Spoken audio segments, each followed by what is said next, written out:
네, 젊은 정치인들과 함께하는 기운찬 코너 젊은 토론 시간입니다. 신인규 국민의힘 바로 세우기 대표, 조정기 민주당 의원 자리하셨습니다. 안녕하십니까? 안녕하세요. 네, 안녕하십니까? 예, 신인규 국민의힘 바로 세우기 대표.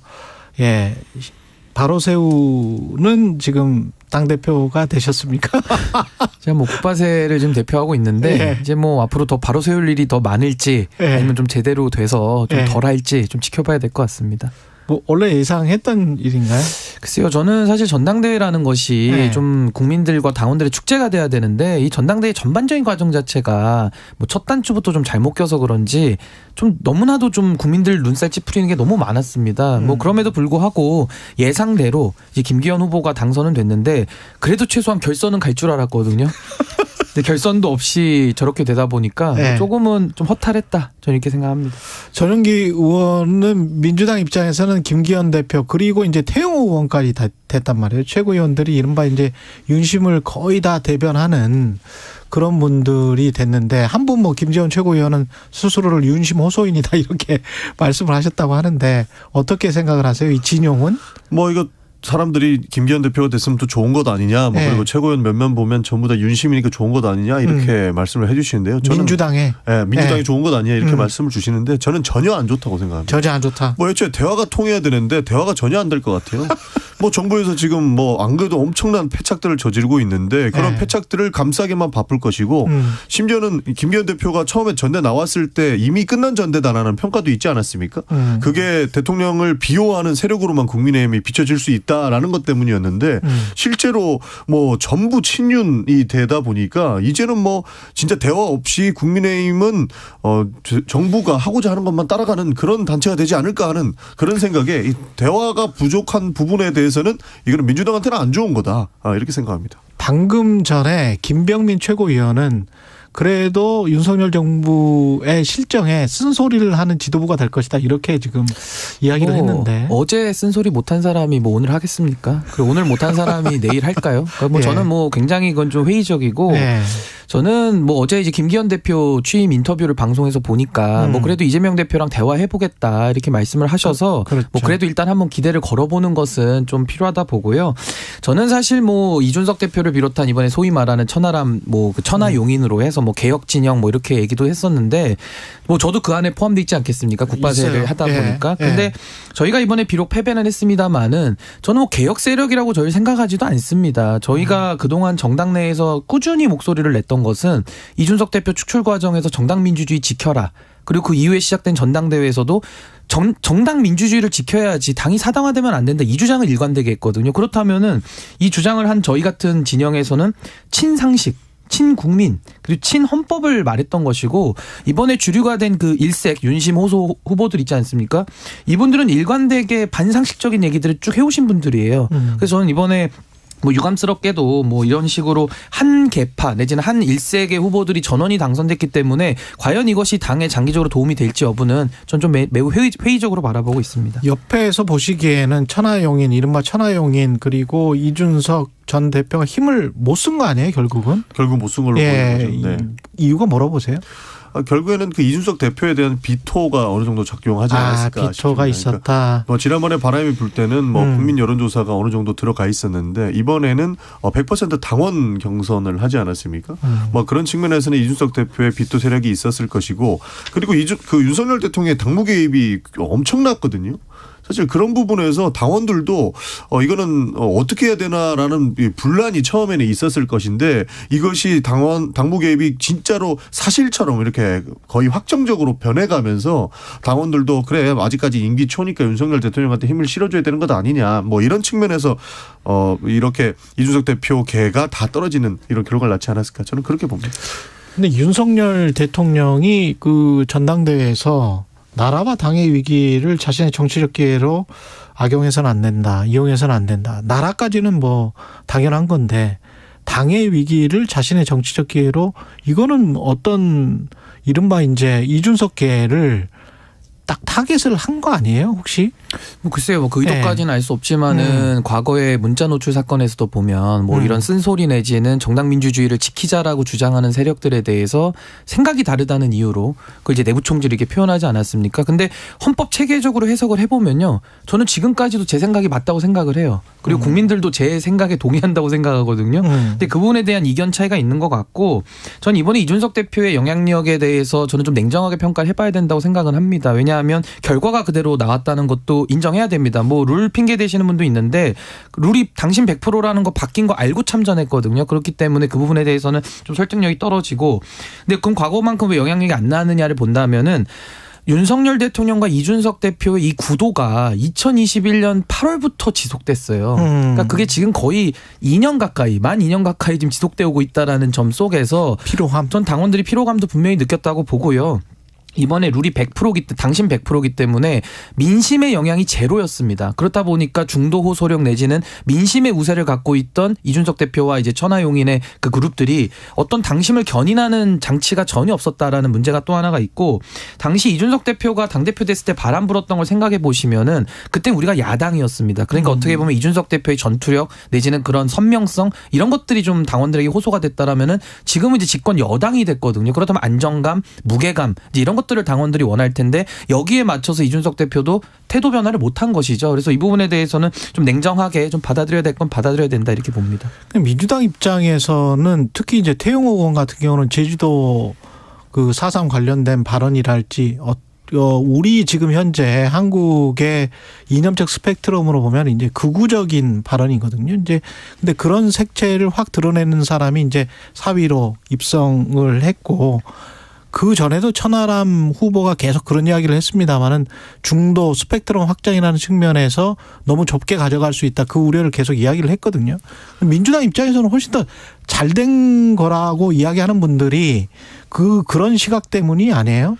그러니까 예. 근데 뭐 잘 됐다라고 말씀하시는 분들은 그러니까 극우적인 색채 때문에 그렇게 말씀하시는데요. 제가 생각했을 때는 아까 말씀드린 것처럼 대화가 안 될 것 같아요. 대화가 안 된다. 그러니까 이제 최영호 의원도 본인의 그 생각에 리스크가 어느 정도 있는 분이잖아요. 왜냐하면 본인이 탈북을 하셨던 분이고, 그렇기 때문에 이렇게 보수 정당에서 본인이 승기를 잡으려면은 굉장히 극우적인 발언을 많이 하셔야 되는데 이번에 제주 4.3 발언할 때 보면 굉장히 실수 크게 하신 거거든요.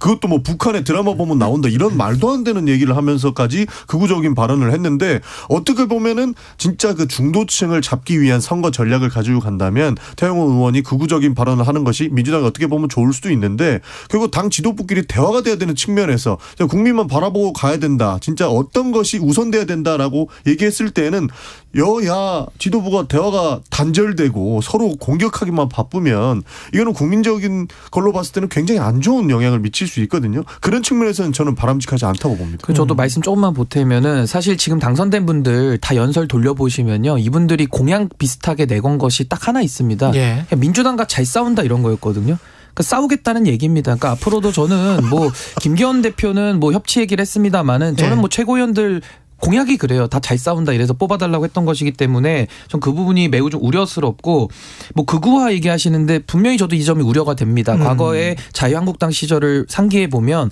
뭐 김순례 의원 이런 분들 막 징계받고 그랬거든요. 그렇죠. 그 결과가 어떻게 생각나네. 됐습니까? 예. 그냥 당이 총선 폭망으로 간 겁니다. 그리고 게다가 지금은 저는 정당에서 가장 나쁜 것이 전 사당화라고 보거든요. 그 민주주의가 없는 거 아닙니까? 그 저는 이런 사당화까지 지금 더 가속화됐기 때문에 저는 이것이 과연 당의 국민들에 대한 평가 입장에서는 저는 결코 이게 좋게 평가받을 일은 아니다, 저는 이렇게 생각을 합니다. 뭐 권력들 방금 말씀해 주셨는데 예. 저도 좀만 더 붙이면은 아직 야당 같아요. 그러니까 국회에서도 굉장히 좀 많은 그 우려를 표명했었던 게 있는데, 여당의 최고위원과 여당의 당대표, 그러니까 여당의 지도부를 뽑는 거면은 적어도 뭐 대통령이 혹시나마 실수를 하더라도 이것을 바로잡아서 우리가 국민들을 위한 정책들을 해가겠다 이런 메시지가 나왔어야 되거든요. 근데 뭐 국민의힘 최고위원들은 전부 다 지금 야당하고 싸우겠다 이런 얘기만 하고 있는데 이게 보통 선거 전략이 야당 전술입니다. 저 정부가 잘 못하고 있으니까 우리가 저 정부를 강하게 비토하고 강하게 비판하겠습니다라고, 저 정부가 잘 싸워내겠습니다라고 하는 것은 야당의 전술인데 아직까지 야당의 티를 못 뽑고 있는 것 같아요. 그런 예. 측면에서 굉장히 저는 퇴보했다라고 생각합니다. 민주당 이야기를 좀 해볼게요. 신인규 대표 같은 경우는 방금 전에 이제 그 국민의힘의 사당화를 걱정을 했는데 김종민 의원은 방탄국회가 이재명 대표의 사당화 쪽으로 비춰지는 게 좀 우려스럽다. 비춰질 수가 있다. 중도층에는. 뭐 이런 이야기를 했거든요. 어떻게 생각하십니까? 그 사당화 쪽으로 특히 중도 지지층에는 그리고 방탄국회로 확실히 보여질 수가 있다. 이런 우려들. 뭐 그런 우려들은 충분히 있을 수 있겠습니다만은 사실 많은 국민들이 이제는 정치 보복성이 짙다라고 판단을 해주시고 있지 않습니까? 그리고 어떻게든 이재명 대표를 뭐 인신 구속하고 민주당을 괴멸시키려고 하는 부분에 대해서는 우리는 사실 좀 단일대우로 가야 된다라고 저는 생각을 합니다. 왜냐하면 그 다른 의원님들께서 뭐 비명계라고 불리우는 의원님들께서 계속 그런 말씀을 해주시는데 대안이 무엇이다라고 뚜렷하게 말씀을 하시지는 않으세요. 그러니까 조금 전에 저도 라디오를 들었는데 뭐 우리 뭐 이해찬 대표 이야기를 하고 뭐 김종인 전 대표를 이야기하면서 비대위원장을 이야기하면서 그때도 총선만을 보고 지지율이 없는 분들도 모셔가지고 다양한 이야기를 했다 이렇게 하지 않습니까? 근데 지금 대안은 전혀 없습니다.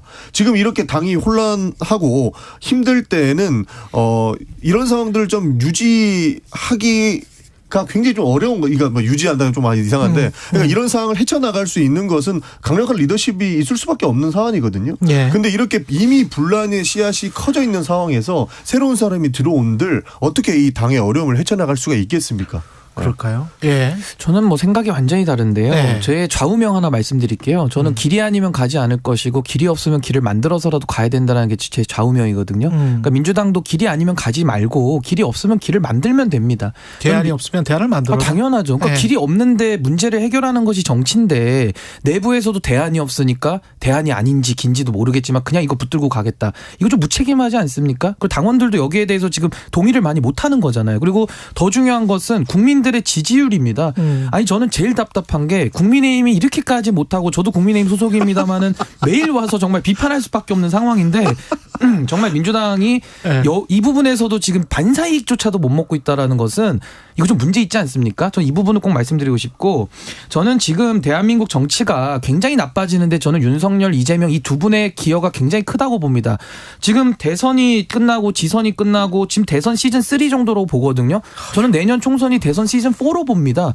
아니 이게 무슨 4부작까지 볼 내용입니까? 전 이게 참 안타깝고 민주당 같은 경우는 이재명 대표 사당화가 지지율 77.7%라는 것으로 이미 완성이 됐어요. 그 민주당의 선택이었습니다. 지금이라도 고쳐야 되는 것인데 이게 안 된 것이고 우리 국민의힘 입장에서는 이번에 첫 단추부터 잘못 깨가지고 마지막에 어떻게 됐습니까? 대통령실에서 당무에 지금 뭐 관여한 것처럼 정치운동죄까지 지금 의심을 사고 있지 않습니까? 그러니까 이런 것들을 봤을 때 여야가 지금은 정상적인 구조가 아니라는 것이죠. 그러니까 아까 제가 그런 말씀을 드린 이유 단일 대우로 지금은 갈 수밖에 없는 상황, 그러니까 강력한 리더십이 필요할 수밖에 없는 상황이다 이렇게 말씀을 드렸는데요. 저는 방금 신인규 대표님 말씀해 주신 거 저쪽으로 동감을 합니다. 이걸 좀 헤쳐나가긴 해야 되죠. 그런데 상식적인 상황이어야지 헤쳐나가죠. 지금 윤석열 대통령과 그 검찰 공화국으로 불리우는 사람들이 이재명 대표를 둘러싸고 그리고 이재명 대표를 넘어서 민주당을 향한 그런 공격들이 상식적이라고 보십니까? 어떻게 저렇게 야당 대표를 어떻게든 탄압하기 위해서 뭐 별건 수사, 뭐 기획 수사 오만한 특수통들이 다 와가지고 야당만을 잡기 위해서 저렇게 노력을 하고 있는 이런 상황이 사실 저는 지금 현실 대한민국이라고 믿어지지가 않습니다. 옛날에 70년대, 80년대 독재 시대나 있던 그런 상황이기 때문에 지금은 강력한 리더십이 있을 수밖에 없는 것이고 많은 공격을 받으면서도 저희가 단일 대우로 뭉쳐야 된다는 주장이 어느 정도 민주당 내부에서도 있을 수밖에 없는 그런 비상식적인 상황이다. 저는 이런 말씀을 드리고 싶은 요거 한 거죠. 말씀만 드리면은요. 지금이 뭐 독재 상황 이렇게 말씀하시는데 독재는 아니죠. 왜냐하면 독재라고 하면요. 제가 같은 당 소속인데 나와서 이렇게 비판하면 저부터 잡아갔을 겁니다. 그러니까 독재라고 확대할 필요는 없을 것 같고요. 저는 야당이 가장 의식해야 될 게 전 국민 여론이라고 봅니다. 야당은요. 의석수에서 힘이 나오는 게 아니에요. 지금 민주당 169석인데 힘 못 쓰고 있지 않습니까? 야당의 힘은 전 국민의 여론과 지지. 뭐 쉽게 말하면 여당이 정부가 못하면 그 반사이익을 통해서 결국 국민들의 견고한 여론을 가지고서 저는 힘을 얻는다. 이렇게 보거든요. 근데 지금은 민주당이 지금 여론에 대해서 좀 오해하고 있는 것이 제가 백보 양보해가지고 윤석열 정부가 그럼 비상식이라고 치겠습니다. 그러면은 비상식에 대해서 비상식으로 대응하면 국민들이 지지해 줄까요? 전 전혀 그렇게 보지 않습니다. 비상식을 지적하면서 상식적인 방법으로 국민들의 여론을 설득하고 본인들이 상식적인 대안 세력이라는 걸 보여줘야 국민들이 지지를 해주지 않겠습니까? 그러니까 뭔가 지금 민주당의 전략은 대안이 없다는 그 절박감은 제가 이해를 하겠는데 뭔가 좀 선호가 꼬여 있다. 이걸 해결하지 않으면은 저는요 앞으로 민주당은 문제가 해결이 잘 안 될 것이다 이렇게 제가 봅니다. 오프닝에서도 지적을 했었는데 KBS가 대선 1주년을 맞아서 여론조사를 한 걸 보면 이재명 민주당 대표에 대한 검찰의 수사가 정당하다가 53.9, 정치보복이다가 40.7이었거든요. 그러면 지난 조사에 비해서 정당하다가 더 높게 나오고 점점 굳어지는 것 같은 게 그 다음 질문에 이재명 대표가 대표직에서 물러나야 된다. 53.8, 물러날 필요가 없다가 40.7이에요. 거의 비슷해요. 정당하다, 물러나야 한다가 53.9, 53.8 이렇게 돼 있기 때문에 민심이 점점 이 상황을 교착된 국면이라고 보이는데 이 상황을 좀 이거는 좀 빨리 해결해서 뭔가 진실이 밝혀졌으면 좋겠고 이재명 대표가 그냥 수사에 응하는 모습처럼 보여줬으면 좋겠다. 이렇게 지금 민심은 그렇게 가고 있는 것 같아요. 저도 하나만 설명을 드리면은 민주당에서도 대안 없다 그러면서 이재명 대표를 대표로 올렸거든요. 그러고 나서 좀 대표로 올려놓으니까 수사가 들어가면 이게 또 야당 탄압이다 지금 이렇게 논리적으로 연결시키고 있어요. 근데 저는 근원적으로 민주당에게 여쭙고 싶은 것이 대선과 지선을 패배하면서 정치적인 평가를 받지 않았습니까? 근데 거기에 대해서 이재명 대표는 지금 아무런 책임을 지지 않았다라는 거 그걸 국민들께서 지금 묻고 계신 겁니다. 근데 지금 이거를 계속 연장 해가지고 여기까지 끌고 왔기 때문에 결자 해지, 매듭을 풀지 않으면 풀리지 않는다 저는 이렇게 봅니다. 그러니까 독재 정부라고 표현을 한 것은요. 독재 시절에나 있던 그런 비상식적인 상황이 되고 있다 이렇게 말씀드렸던 건데 국민 여론들은 그렇게 올라올 수 있을 거라고 봅니다. 그것을 사실 민주당이 풀어야 된다라는 것도 저는 적극 공감을 합니다. 다만 문제가 됐던 거는 사실 윤석열 정부가 지금까지 해온 것 중에 제일 잘한 게 이재명 대표 수사밖에 없었어요. 이렇게까지 말도 안 되는 수사를 이렇게까지 끌고 올 수 있느냐. 그러니까 보수적인 인식을 가지고 있으신 분들이 이재명 대표는 무조건 구속시켜야 된다라고 하는 것을 제일 잘했다. 뭐 이렇게 평가를 하고 있다는 거 저도 어디서 들었거든요. 이런 상황에서 사실 비상식적인 상황이라고 얘기했던 것이 예전에 김대중 대통령을 수장시키려고 했던 그 안기부의 모습들 그리고 김영삼 대통령을 어떻게든 인신을 구속해서 같은 연금을 시켰던 그런 모습들이 지금 윤석열 대통령이 들어오고 나서 그것밖에 안 했다라고 저는 그렇게 평가하고 싶거든요. 그런 측면에서 봤을 때 문제가 있는 거고 적어도 문재인 정부에서만큼은 수사만큼은 그래도 좀 중립적으로 하려고 했었습니다. 예전에 지금 뭐 국회에서 체포동의안이 올 때 대부분은 문제가 있다라고 판단되는 수사는 대부분 가결을 시켜줘서 그분들이 인신구속까지 가기도 했거든요. 근데 그건 여야 할 것 없었어요. 근데 지금 상황을 보십시오. 모든 민주당 인사만 수사하고 있고 국민의힘 요새 문제되는 것 하나라도 나온 게 있습니까? 그러니까 애초에 상황 자체가 비상식적으로 시작이 됐고 이런 것들을 해결하기 위해서는 당연히 말씀해 주신 것도 받아들여야 되지만 좀 어려운 상황이다. 저희도 빨리 해결하고 싶다 이런 말씀 드리고 싶습니다. 반박을 안 할 수가 없는데 이재명 대표는 YS와 DJ와 다르다라는 거 제가 먼저 말씀드리고요. 그리고 이게 지금 무리한 수사라고 말씀하시는데 무리한 수사인지 아닌지를 왜 민주당이 판단합니까? 법원이 판단하는 거예요. 근데 법원의 판단조차도 못 받겠다라는 거 아닙니까? 저는 더 기가 막힌 게 영장이 엉성하대요. 근데 엉성한 영장을 가지고서도 법원에 못 가겠다는 겁니다. 무서워서. 그러니까 이런 식으로 도망가는 것이 저는 좀 문제다라고 보고 엉성하다 그러면 논리 모순 아닙니까? 엉성한 영장에 대해서는 판사가 발부 못합니다. 그러니까 그 부분에 대해서 제가 말씀드리고 문재인 정부 때는 그럼 수사가 중립적이었다 이렇게 말씀하시는데 제 기억은 다릅니다. 박근혜 정부 인사들 보수 인사들 200명을 일시에 다 구속시켜가지고 무죄도 많이 났거든요. 물론 뭐 당시에 수사했던 분이 윤석열 당시 서울중앙지검장이긴 합니다만은 그리고 당시 특수부도 늘린 건 조국 장관이에요. 그러니까 이런 부분에 대해서 민주당은 본인들이 할 때는 기계적으로라도 최소한 중립을 지켰다라는 말은 성립이 안 되는데 저는 설사 문재인 정부가 그렇게 잘못했다 하더라도 전 윤석열 정부는 그거 답습하면 안 된다고 봅니다. 근데 이제 이재명 대표에 대한 건은 자꾸 YS DJ 대통령을 얘기해가지고 뭐 인신을 그때 당시에 뭐 예를 들면 고문을 하고 여러 가지 그런 독재 정권이 나쁜 짓 많이 하지 않았습니까? 지금 이 대장동 사안은요 인권 탄압 수사가 아니에요. 방어권을 받으면서 변호인을 선임할 수 있고 본인도 법률가 아닙니까? 그러면서 수사를 받으라는 얘기인데 본인 측근들까지 다 구속된 상황 속에서 나만 못 받겠다. 이건 정치 탄압이고 본인은 민주투사다. 이렇게 얘기하니까 국민들이 이해가 안 되는 겁니다. 수사를 다 받아왔던 게 문제인 거죠. 잠깐만요. 네. 저 국민의힘 같은 경우는 대통령이기 때문에 대통령이 사실상 지금 뭐 총재 같은 역할을 하는 것 같다. 당무 개입이 굉장히 크다라는 여론조사도 지금 KBS 같은 여론조사에 있기 때문에 그래서 그립감이 있어요. 그래서 장악을 하고 있습니다. 그래서 어떻게든 하여간 당은 그렇게 될 것 같은데 민주당 같은 경우는 지금 장악도 안 되어 있는 것 같고 당 내에서 또 강성 지지층은 또 수박 색출 작업 같은 거를 하는데 그게 또 민심에 미치는 영향이 그렇게 좋은 것 같지도 않단 말이죠. 그러면 당 의원들은 당 안에서 이재명 대표 말고는 별로 지지받는 사람이 없는 것 같고 이재명 대표는 민심에서 점점 좀 떨어져 나가는 것 같고 이렇게 되면 이게 원심력이 굉장히 강하게 작용하는 지금 상황이 아닌가. 그래서 민주당이 더 위기의 상황이 아닌가 그런 생각이 들거든요. 저도 또 동의합니다. 예. 왜냐하면 저희가 좀 어려운 상황이긴 하죠. 그래도 윤석열 대통령과 국민의힘 같은 경우에는 그래도 정부를 구성하고 있는 그렇죠. 그 진짜 힘 있는 권력이 있는 것이고 여기는 실제로 힘이 있는 권력은 아니었던 거죠. 그냥 당 지도부라고는 하지만 저렇게 윤석열 정부로부터 많은 공격을 받고 있고 실제로 모든 언론은 1년 넘게 지금 이재명 대표가 잘못됐다라고만 이야기를 하고 있으니까 더 힘이 빠질 수밖에 없는 상황이기도 하고 그리고 강성 지지층이라 불려오는 분들이 누가 가결표를 던졌느냐 이런 걸 색출하고 있는 과정들이 사실 좋은 상황이라고 볼 수는 없다. 저도 그렇게 평가합니다. 일반 중도층이 봤을 때는 좀 눈꼴이 시렵죠. 네, 그 상황이. 안심하셔도 되는 게 네. 국민의힘이 지금 새로 선출된 지도부 있지 않습니까? 네. 그렇게 잘하는 지도부가 아닐 거기 때문에 저는 민주당이 지금이라도 국민 상식적으로 더 나아가면서 네. 예를 들면 이재명 대표가 그만두고 나서 비대위원장 참신한임을 올리면 어떻게 될 겁니까? 그럼 바로 역전되거든요. 이 지지율이라는 게 정말 거품 같아가지고요. 금방 등락이 있습니다. 그래서 저는 오히려 그런 식으로 가야 민주당이 잘 되면 국민의힘이 오히려 긴장하면서 더 개혁과 쇄신의 몸부림을 치는 거거든요. 근데 지금은 거꾸로 되지 않았습니까?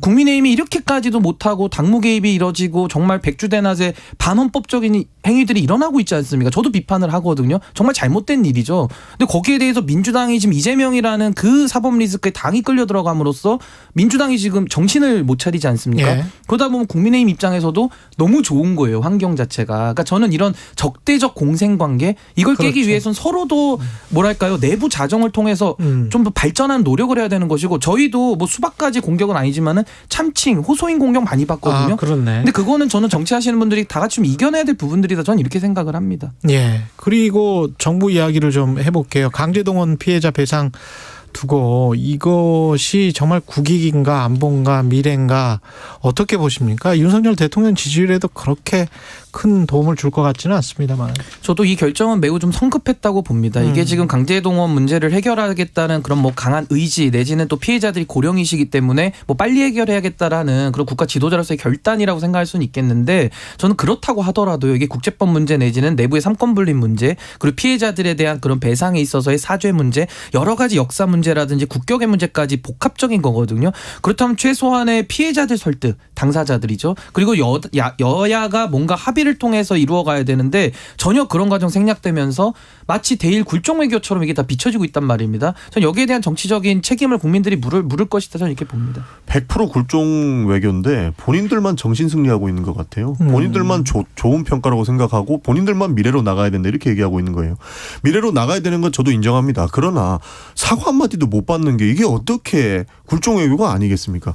우리는 뭐 다 퍼주고 나니까 지금 일본은 더 신나가지고 다른 것도 해달라고 이렇게 얘기하고 있지 않습니까? 사과도 하라는 거. 지난번에 뭐 자기들이 지나갔는데 우리 전투함이랑 그 뭐 좀 안 좋은 상황까지 갔었던 거. 그러니까 그거를 뭐 우리가 왜 사과를 해야 되는지. 그러니까 여러 가지 예. 사안들이 있는 거죠. 그러니까 예. 뭐 우리가 지금 계속적으로 지적해왔던 게 당장에 지금 강제동원 피해자 보상만 있는 건 아니지 않습니까? 군함도 강제징용 문제도 있었던 거고 위안부 문제도 있었는데 단 하나도 사과하지 않았고 단 하나도 자기들이 똑바로 책임지겠다 이런 얘기도 하지 않아요.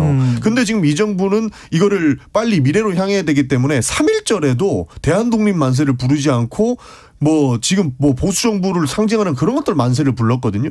이런 측면에서 굉장히 저는 굴욕 외교라고 생각을 하고 바이든 대통령이 지금 우리가 하는 외교 행태들을 보면서 뭐 국빈을 초청한다 이것들이 대석특필되고 있는데 예. 그 얘기를 하면서 뭐 뜬금없이 인도태평양 나오지 않았습니까? 예. 저는 바이든 대통령이나 지금 미국이 대한민국을 보는 게 떡을 조금만 주면은 본인들이 더 신나갖고 뛰어다니는 아이들 마냥 그렇게 취급하는 것 같아요. 우리가 얻어올 건 정확하게 얻어와야 되는 거고 받을 수 없는 건 정확하게 받을 수 없다라고 이야기를 해야 되는데 우리가 먼저 일본의 구적적인 외교 모습을 보이고 있고 조금만 더 미국이 자극해주면 더 반중으로 갈 것 같고 이러니까 미국도 그래 쟤는 조금만 찔러주면 되니까 이렇게 해주자 이렇게 북돋아주는 느낌이거든요. 이거는 굉장히 굴욕외교다 이런 말씀. 저는 사과에 대해서는 조금 민주당하고 전 생각이 살짝 다른데요. 저는 지금 윤석열 정부처럼 뭐 사과 이런 거 따지지도 않고 무조건 일본 하자는 대로 하는 것도 문제지만 사과를 안 하면 아무것도 할 수 없다라는 좀 민주당의 방식도 저는 동의할 수 없습니다. 제가 말하는 것은 역사의식을 똑바로 가지고 일본에 대해서 사과를 요구해야죠. 책임을 물어야죠. 그러면서 또 협력할 건 협력하는 이런 조금의 균형 있는 자세를 저는 주문하는 것이고요. 뭐 실리 그 균형이라는 측면에서 한미일 동맹만 지금 계속 외치고 있는데 그게 좀 어긋났다는 거죠. 그게 지금 중국이 오늘 황구시보에도 지금 경고를 하고 또 나왔거든요. 지금 취임 때도 그 이야기를 계속했는데 쿼드 실무그룹 들어가는 거 지금 정부 고위 관계자가 이야기를 하니까 중국 황구시보가 보고 있다가 딱 똑같은 이야기를 했어요. 전용기 의원이랑 미국의 폰 PAWN 그러니까 장기판의 체스의 절로 누가 행동하는지 볼 것이다. 이렇게 이야기를 했더라고요. 굉장히 좀 위험한 상황인 것 같은데 그런 거는 어떻게 보시는지도 모르겠네. 그러니까 저는 이게 외교에서는 실리가 굉장히 중요하잖아요. 명분과 실리인데 지금 이 윤석열 정부의 외교 정책을 보면은 전반적인 외교의 대전략이 보이지 않고 그 대전략이라는 게 그냥 일본하고만 손잡으면 다 해결된다 뭐 이런 식이에요. 근데 그러니까. 외교가 그렇게 간단하진 않지 않습니까? 좀 더 저는 대전략을 가져야 된다는 것이고 일본에게 우리가 이런 식으로 너무 퍼주기식으로 간다는 것은 저는 실리도 없다. 일본은 실리가 엄청 있죠. 근데 우린 실리도 없다 이렇게 봅니다. 저는 딱 한마디로 표현할 수 있을 것 같은데 이게 뭔 보수냐 이겁니다. 보수면은 더 대한민국을 생각해도 더 국익만을 생각을 해야 되는 거 아닙니까? 뭔 보수가 일본 국익만 생각하고 다른 이야기만 하고 있어요. 저는 대한민국의 국익만 생각합니다. 그러니까요. 이게 진정한 보수인데 문제가 되는 것은 그렇지 못하고 있다는 거죠. 대한민국의 국익만 생각하는 최경련의 최강시사 오늘은 여기까지 하겠습니다. 신인규 국민의힘 바로세우기 대표 전용기 민주당 의원이었습니다. 고맙습니다. 네, 감사합니다. 3월 9일 목요일 KBS 1라디오 최경련의 최강시사 오늘은 여기까지였고요. 저는 KBS 최경련 기자입니다. 내일 아침 7시 20분에 다시 돌아오겠습니다. 고맙습니다.